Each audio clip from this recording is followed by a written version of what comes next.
どうも皆さんこんにちは。腹ペコグルメ道ひろろです。ついに来ました。皆さんお待ちかねの年末まとめ動画の発表会です。今年もたくさんのお店を紹介させていただき、今までなら10選としていたんですが、今年はいいお店がありすぎてどうしても10選に絞り込めず、あえて13選とさせていただきました。皆さんが予想するお店は入っていますでしょうか？あくまでヒロロの印象、感想で選んでいますので、そこはご了承ください。そしてこの13選のお店には皆さんにもぜひ足を運んでいただきたいと思っていますので、ぜひお店選びの参考にしてくださいね。それでは行ってみましょう。この動画はご覧のスポンサーの提供でお送りします。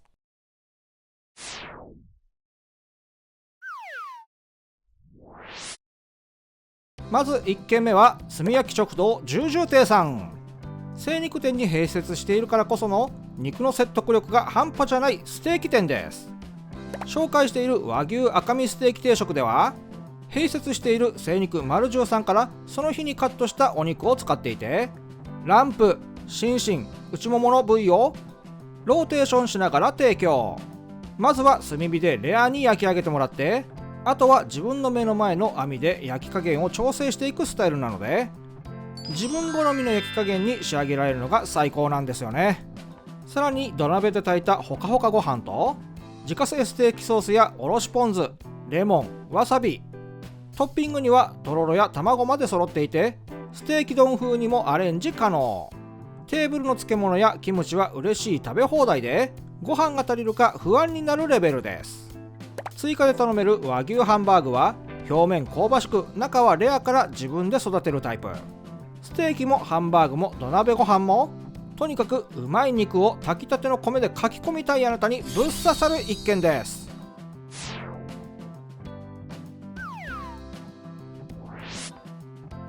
2軒目は下関唐戸市場のすぐ近くにある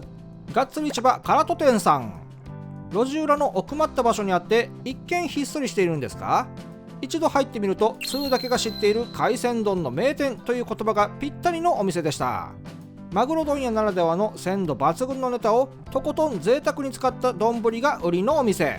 看板メニューのがっつり唐戸丼はとにかくネタの大きさと種類の多さが圧巻。マグロの赤身、赤エビ、ヒラソ、サーモン、タイ、シマアジ、赤貝、エンガワ、イクラと主役級のネタがこれでもかと載っています。どのネタも一切れ一切れが大ぶりにカットされていて、一口ごとに魚を食べる満足感がしっかり味わえる丼です。さらに大トロ、中トロも楽しみたい方には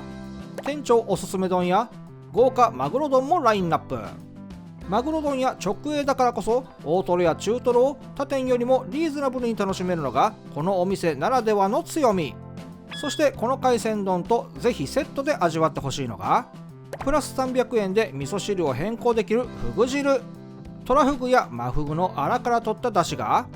しっかり溶け込んだ味噌仕立てで、器の中には身もゴロッとたっぷり入っています。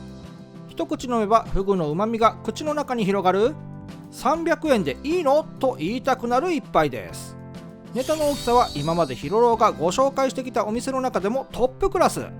マグロを中心にたっぷりの海鮮をガツガツかき込みたい方には心からおすすめできる一軒です。注文の際はご飯を大盛りにしてフグ汁をつけておくとネタとご飯のバランスもバッチリ。下関唐戸周辺でとにかく海鮮丼を堪能したい日にはぜひ候補に入れてほしいお店です。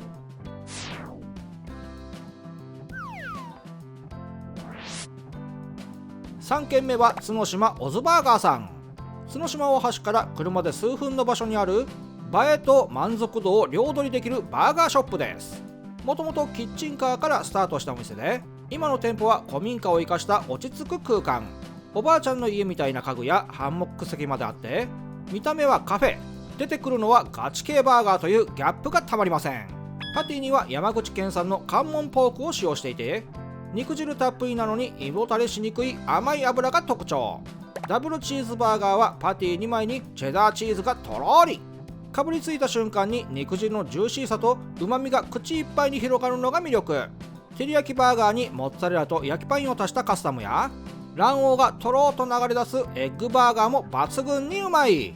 ポテトはしっかりとした芋のホクホク系で、バーガーの合間に挟むとまた一口目から美味しくなるループに突入。角島観光とセットでぜひ腹ペコ状態で挑んでほしい一軒です。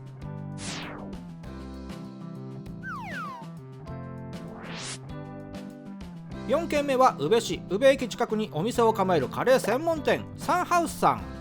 ここは約30年にわたって愛された宇部のソウルフード的存在のカレーをもう一度復活させたいという思いから2024年8月に再オープンしたお店。昔からのファンの懐かしの味でありながら、若い世帯にとっては新しい思い出の味にもなれるように、そして宇部駅周辺をもう一度賑やかにしたいという願いを込めて営業されています。看板メニューは30年愛された味を受け継ぐカツカレー。コクのある中辛のカレーにあえて薄めに仕上げたカツを組み合わせることで、ルーの美味しさとカツの美味しさの両方がしっかり伝わるように計算されていて、一口ごとにサクサク感とお肉のうまみ、カレーの風味が一体になって、気づけばスプーンが止まらない一皿。そしてスタッフさんの一押しのシーフードカレーもぜひ食べてほしいメニュー。イカやエビなどのシーフードをたっぷりのバターで炒めてからカレーに加えることで、バターのコクがプラスされ、ルー全体がぐっとまろやかな味わいに変化。シーフードも大きめカットでプリプリ食感なので、味と食感の両方で満足度の高い仕上がりになっています。基本のカレーメニューはトッピングなしなら1000円前後とお値段もかなり良心的。宇部のカレー文化のルーツの一つともいえる味を今の時代にもう一度味わえる貴重なお店です。そして撮影からしばらく経った頃、お店の方から嬉しいお話も聞かせていただきました。以前は平日はかなりゆったりした時間帯も多かったそうなんですが、動画でご紹介してからは平日でも土日並みに忙しい日が増えて、スタッフの皆さんが嬉しい悲鳴を上げていた時期もあったそうです。新聞や雑誌、テレビなどいろいろなメディアにも取り上げられてきた中で、そうした紹介の後も動画をきっかけに足を運んでくださるお客さんが何ヶ月も途切れず続いているのがとても印象的だとお話しされていました。宇部で一軒カレーのお店をあげるなと聞かれたら、ぜひ候補に入れてほしい一軒です。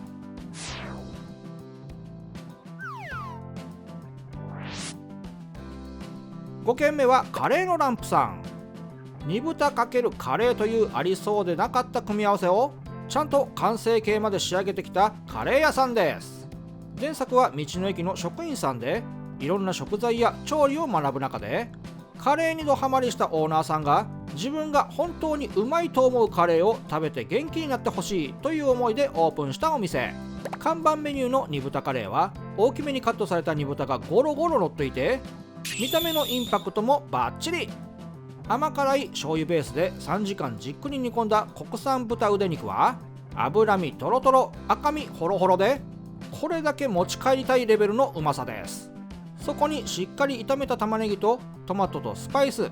豚すね肉と鶏ブイヨンで作るルーを合わせることで、スパイスの美味しさと煮豚のコクが一体になった唯一無二の一皿となっています。一口目はピリッとスパイシーなのにすぐにマイルドな辛さに落ち着くので、辛いのが得意じゃない人でも食べやすいのもポイント。嫌なことを忘れて元気になってほしいというコンセプト通り、食べ終わる頃には気持ちがちょっと上向くカレーです。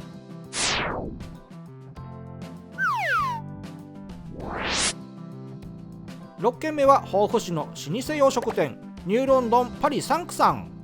1931年創業のロンドン屋から続く、もうすぐ創業100年の歴史を持つ洋食店です。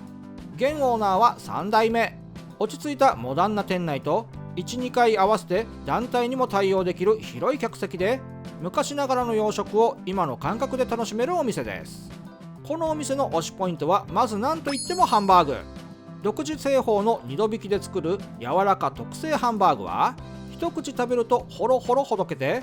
すぐに肉汁が口いっぱいに広がる飲めるハンバーグ系。そこに1週間かけて仕込むフルーティーなデミグラスソースを合わせることで、お肉の味を邪魔せず引き立ててくれます。大エビフライや前菜5種がつくハンバーグと大エビフライ定食は、見た目もボリュームも抜群で、子供から大人までワクワクする一皿です。ハンバーグにトッピングを重ねたハンバーグの山や焦がしバターとエビのうまみがライスの隅々まで染み込んだオーシャンピラフなど、どのメニューも一口目からうまいと分かる説得力があります。そして腹ペコグルメ道との初コラボメニュー、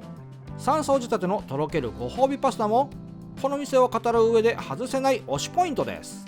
下の層にはエビ、イカ、貝柱、アサリ、有頭エビを白ワインで香り付けした魚介たっぷりのペースカトーレ、その上に自家製ホワイトソースとノルウェー産サーモンを惜しみなく使ったクリーミーな層、さらに一番上にはモッツァレラとミックスチーズ、パン粉を乗せてオーブンでこんがり焼き上げたチーズ層という贅沢な3層構造になっています。途中で卵を落として焼き上げることでとろっとした卵のコクも加わり、寒い季節の自分へのご褒美にぴったりな一皿に仕上がりました。ハンバーグをトッピングすればデミグラスソースによる味変も楽しめて、まさに洋食好きの夢を全部乗せした一品と言えるメニューです。老舗の歴史ある洋食と自由度の高いトッピング、そしてコラボから生まれたご褒美パスタまで、豊富でがっつり洋食を楽しみたい日には必ず候補に入れておきたい一軒です。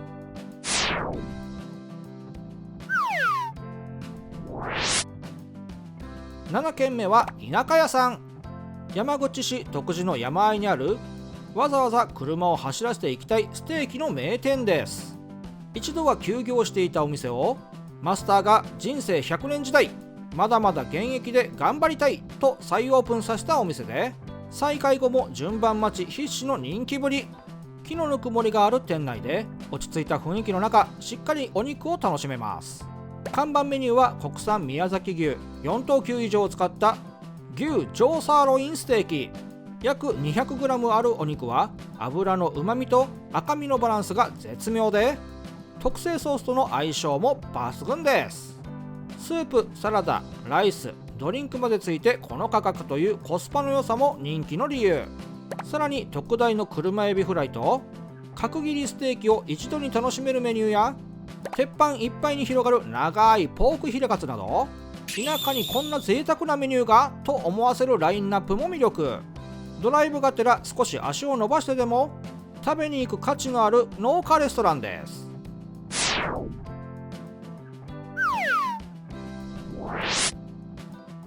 8軒目は鳥一心さん。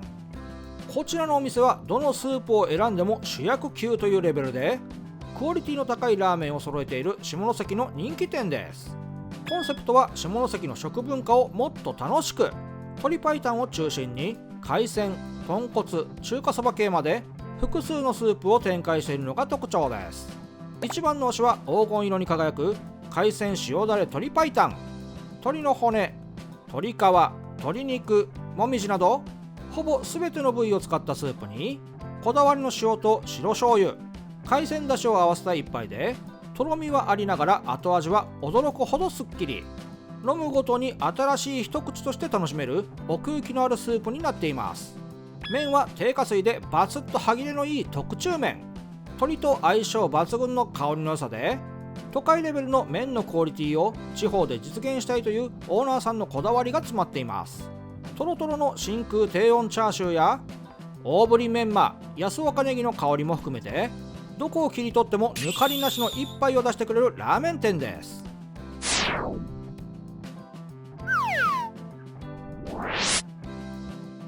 9軒目は鳥一心柳麺業さん。豚骨ラーメンの新境地を本気で見せてくれる下関話題のお店です。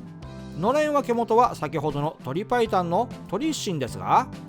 こちらはあえて豚骨に振り切り、その中でもスマッシュ豚骨という新ジャンルにチャレンジ。看板メニューのあっさりスマッシュ豚骨は見た目はまるで中華そばのような透明スープ。しかしスープのベースは国産背ガラとげんこつだけを使い、沸騰させないようじっくり煮出すことで臭みゼロ、うまみだけを引き出した一杯に仕上がっています。シャープでキレのある豚骨のうまみをすっきりした口当たりで楽しめる、今まで山口ではなかったタイプのラーメンです。ピンク色のレアチャーシューは国産豚肩ロースを低温真空調理したもの。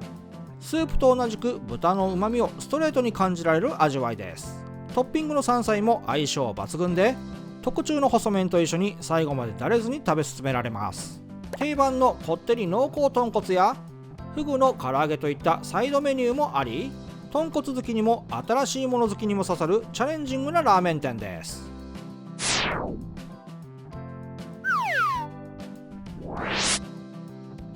10軒目はお好み焼きしゅんさん。うまい広島風お好み焼きがないなら自分で焼くと決めた店主さんが立ち上げた本気の広島風お好み焼き専門店です。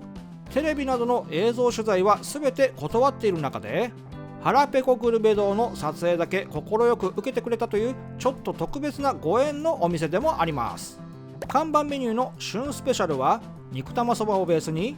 ネギかけ、イカ天、生イカ、生エビを重ねた贅沢仕様。山盛りのネギの下には広島から取り寄せた磯の製麺の生麺とたっぷりのキャベツが隠れています。推しポイントはとにかく焼き方へのこだわり。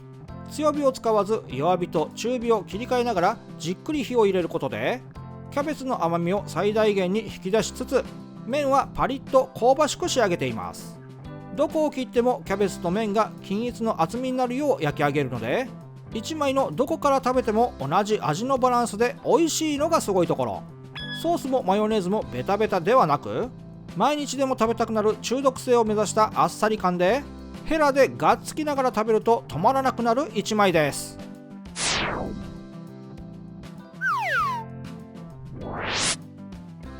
11軒目は米手さん。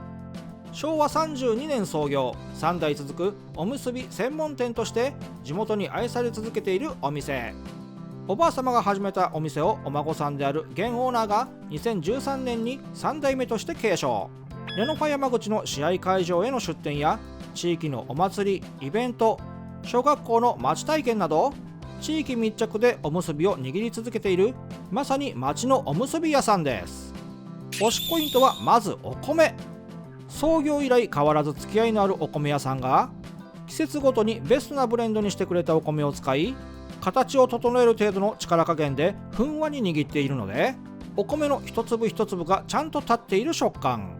具材とご飯の比率もほぼ1対1で、上にも中にも具がたっぷり入っているのが嬉しいポイント。和牛ミンチやバター、プレミアムおむすびの豚角煮卵など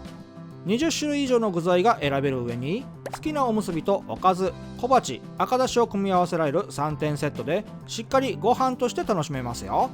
さらに鮭とバターなどを乗せた大きなお茶漬けメニューもインパクト抜群。コンビニでは絶対に味わえないプロが握るふんわりおむすびを体験できる一軒となっています。そして動画の公開からしばらく経った頃、お店の方から嬉しいお話も伺いました。今年は動画をきっかけにイートインやテイクアウトはもちろん、イベント出店先でもお客さんがぐっと増えたそうです。最近はあの動画を見てきましたというお声を本当によくいただくんですよと、どこか嬉しそうに話してくださったのが印象的でした。宇部でちゃんと握ったおむすびが食べたくなったらぜひ思い出してほしい一軒です。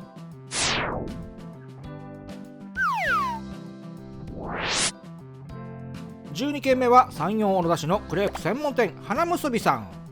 2024年11月オープンにもかかわらず連日完売閉店が出るほどの超人気店。視聴者さんからのスイーツも紹介してほしいという声から探し出したクレープ店で、実際に来てみるとその人気にも納得でした。こちらのお店のこだわりはとにかく素材。北海道産生クリームをブレンドした自家製の生クリームに手作りカスタード、生地は米粉を使ったクレープ生地で、そこに季節のフルーツをゴロッと贅沢にのせたクレープが人気です。あまおういちごをたっぷり使ったあまおうのミルフィーユや完熟ゴールドキウイをどっさり盛ったクレープは、見た目の映えもさることながら甘さと酸味のバランスが絶妙で、男女問わずハマる味わいになっています。そしてこのお店を語る上で外せないのが人気ナンバーワンのシュガーバター。世界三大バターの一つフランスのエシレバターを使い、生地の甘みとバターの塩気、そこに秘密のブレンドシュガーを合わせたシンプルなのに飛び抜けてうまい一枚です。果物もクリームも使っていないのに、一度食べるとなぜこれが一番人気なのかが一瞬でわかります。さらにご褒美バナナを使ったバナナジュースもデザート感覚で楽しめる一杯。店内はおしゃれで可愛い雰囲気ですが、お客さんの半分以上が男性客というのもこのお店の面白いところで、スイーツ男子も気兼ねなく通える完売必至のクレープ店となっています。スイーツも攻めたい山口グルメ旅にはぜひ入れておいてほしい一軒です。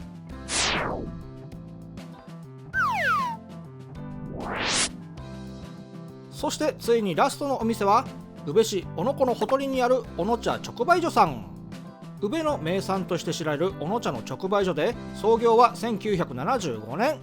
毎日飲むものだからこそいいものをというコンセプトのもと、お茶だけでなく小野茶を使ったさまざまな商品を展開しているお店です。店内には茶葉はもちろん、小野茶を練り込んだお蕎麦やどら焼き、かりんとうなどコラボ商品の数々がずらり。そして敷地内のイートインスペースでは、ここでしか食べられない小野茶のメニューを目の前に広がる小野湖の景色と一緒に楽しむことができます。ジャズが流れる静かな空間で、デートやファミリーにもぴったりな穴場スポットです。推しメニューの一つがワンコインで楽しめる小野茶そば。小野茶を練り込んだ乾麺をさっと茹で、甘だれで炒めた豚肉、錦糸卵、刻み海苔、そしてお出汁をたっぷり吸った大きなお麩をトッピング。かつおと昆布の出汁にお茶の風味がふわっと重なって、ずるずると止まらない一杯に仕上がっています。しかも小野茶の煎茶付きでこの価格という驚きのコスパです。食後のデザートにはどら焼きと茶アイス、小野茶ソースとともにがおすすめ。生地にもあんこにも小野茶の粉末を練り込み、アイスもソースも小野茶尽くし。見た目は和洋折衷のおしゃれなデザートですが、一口ごとにお茶の香りが鼻から抜けて、甘さとほろ苦さのバランスがちょうどいい大人のスイーツになっています。さらにほうじ茶ソフトは甘さ控えめで香りが濃く、小野茶ファンなら一度は食べておきたい一品です。自然豊かなロケーションで小野茶そばとスイーツ、小野茶のドリンクまで一気に楽しめる小野茶直売所。宇部市周辺を巡るときには、心とお腹を一旦リセットする場所として立ち寄ってほしいスポットです。